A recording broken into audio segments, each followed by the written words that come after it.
There is a car pushing, and they might get blocked here. There's the problem. Oh, he's hit the curb wrong. Into the wall goes Baldy.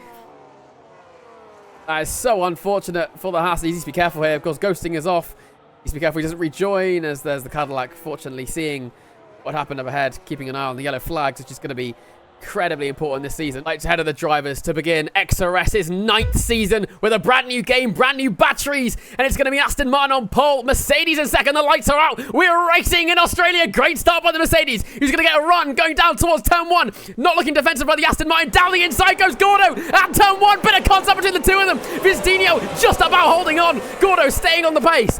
Can he get a run going towards turn 3? Tiller's right with them as well. The Audi trying to put pressure going towards turn 3. There's a Mercedes who's dropped back as Vati down to P6. But Vizdinho holding on to the lead. Gordo right on his tail. Tiller right behind him as well. The drivers in single file line, but not a great start from Vati, who drops behind both Cadillacs, who move up to 5 and 6. Down towards turn 11. There's a V-Carb going for a move there. I think that was Gentry getting down the inside of Charlie the Goat. Red Bull trying to defend around the outside and does get a good enough exit to hold on, as I think both Cadillacs swap positions as well. Formula Viva overtaking his teammate. He might be under pressure from Baldy. The two Haas drivers round his tails. There's a move, and there's Vati, I believe, getting past Jamo. Not a great exit. I think he might have made a mistake there, Jamo, because he's dropping down. He's got no battery, and I think the Red Bull's going to get him 2 round the outside of the chicane, and he does indeed. Jamo dropping 2 positions there. That's unfortunate, and he might be in trouble again. It's Gentry getting past him as well, and that's the importance of battery. He might lose 3 down the same section of racetrack.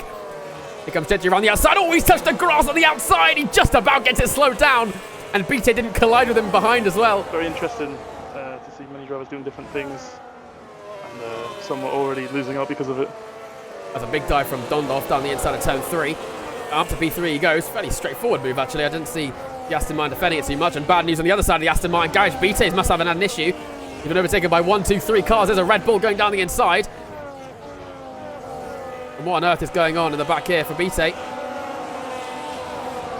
I think it's a lap car. Is Zink behind? Oh, he is. Yeah, Zink is lapped. What is he doing? There's a lapped car going on. I was wondering where the Red Bull came from. There's a lap car involved there. Great exit out the final corner. He's got more battery to try and get the move on the South African into turn 1. Late on the brakes goes the Red Bull. He's the whole car ahead. That was brave. Very, very late on the brakes, the Red Bull, but he did make the move. Here comes Vati to come back at him, going towards turn 3. Saved up the battery. That was a little bit of genius plan from the Silver Arrow as he comes back ahead at turn 3. It's interesting. I didn't see that. Oh, and here comes Gordo coming back at him, going towards turn 1. That was brave. Didn't see that coming. Gordo getting back ahead. Wanted the track position going towards the start of the lap. The most crucial now is that Tiller only has the yellow battery. Doesn't have that blue boost. He's still going to try and fight it around the outside of turn 3. Late on the brakes with the Mercedes, forcing him wide. They're still going to stay wheel to wheel through this first sector. I think the Audi just about has it. And he does. Great racing between the two of them. It doesn't look like Tiller wants to give up here. Gordo's coming back at him, going towards Russell corner, put a wheel on the grass there. That was close, and he's gone a bit wide. That's allowed Vizdinho to get through. I'm sure Panda's going to be fuming at that. Red Panda, that is, obviously, not the Aston CP Panda. Was there comes 2 Gordo. Pandas in the air. Oh. Gordo mounting the curb on the inside there, but did manage to make a move. He's up this battery, trying to do it now. Not sure Iron Shin is much interested in letting him pass. Let's find out. Down the straight, and Iron Shin is absolutely burning. He's got blue mode as well, which is making his job even more difficult for the Mercedes. How bravely be round the outside? Will he go for the chicane? Oh, not quite. Early on the brakes, trying to get the better exit. He's pushing the Alpine through the corner. This must be so infuriating for him, but there we go. Gets the move done, and that is so irritating for him. There comes Vizdinho coming out the pits, and he comes out. Oh, just ahead of Gordo. Gordo switches to the inside, now the outside, and that's the move for track position. Great stuff by the Mercedes, and I think Tiller's trying to get involved as well. He comes down the inside of turn 3 on the Aston Martin. Is he getting nose there? Not quite. Oh, he is. Oh, he's been spun round. Bit of contact from behind. And he's taken the Cadillac and the Williams with him. Formula Viva and Dondorf are in the gravel as well because of the collision with Tiller. And race 1 of the season. And you see ghosting at its very best. 3 drivers fighting for the top 5, and they're all removed from the chances. RCM Tying getting involved, trying to hold back the Ferrari. Going for the outside. Here comes Hazard on the outside of turn 1. Has he got a space to do it? Bit of contact, and I think the McLaren must have cut the corner there in order to hold on to the position. And on the exit, Hazard with the extra battery gets him. I think the Audi might try and do it as well. That's Tiller, who's not going to be happy whatsoever. He's got wing damage as well. Oh, big snap there by Titan. He absolutely has time to recover, and with the pace he's shown, I would not put it past him. Oh! Oh, that's a Ferrari. And that's Hazard, who's gone round. Oh, and Nick Fury's hit him, and also is Malenkist. And the Ferrari just sat there in the middle of the corner.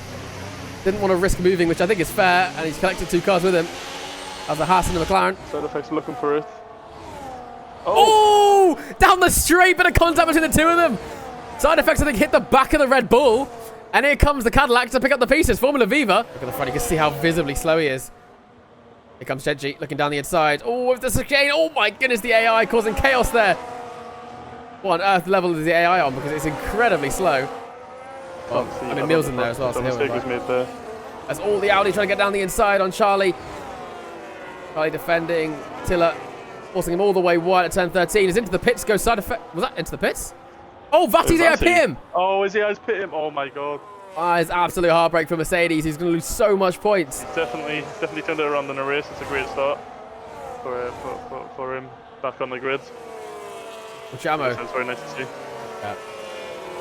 Down the inside of turn 3 there. Jamo on Genji and the battle for the podium. And unfortunately, the rest of the pack has caught them. What could have been for Dundal, down in 10th now with a penalty. Both side effects. Some side effects, that's one. Genji, nice and easy. Oh, and he switches to the inside. Look at that. Down the inside, he goes on Jamo. He gets 1 on the straight. Can he get 2? Not quite. Jamo's exit was strong enough. What do you think the best thing for side effects is to do here? Would you think he should sit back, maybe try and gain his battery back, or should he go for it? It looks like he wants to go for it. Yeah, it looks like he's made his decision already. Here we go, around the outside. Having a good turn 9. This is going to be brave. How late on the brakes will he be? On the Cadillac, around the outside goes side effects. What a move. And he's up to the podium spots. Jamo now looking in his mirrors. Well in the process. That was very, very brave from side effects there. Oh, bit of contact between the two of them. Jamo and Genji making contact on the wall. And that's allowed Viva to get through. And maybe even Tiller as well. As Reuse is coming through the pit lane, he might actually come out in this fight. This is going to be dangerous here from the lap car. But here comes Viva going down the inside. Offside effects. The whole car ahead at the apex of the corner. And Genji going to move these 4 neck and neck. Oh, side effects. Sorry. Side takes P3 back. All that extra battery is paid off for him. It looks like he's got the podium. That is so impressive.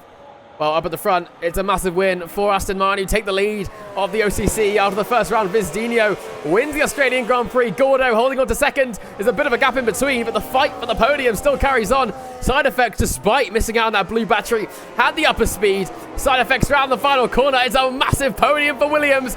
4 and 5 for Cadillac in their first race in XRS. Behind Genji, but that 3-second penalty is going to cost him. Tiller moving up the positions. Boldy picking up P7. And Williams, both cars in the top 8. That's huge points for them in their OCC charge. Genji dropping down to 9th, and it's not a great day in the office for VCARB. But Haas, 7 and 10. Both cars in the top 10, not bad whatsoever. And McLaren and Ferrari picking up a measly 2 and 1 points. Not ideal for the 2 most successful teams in the XRS.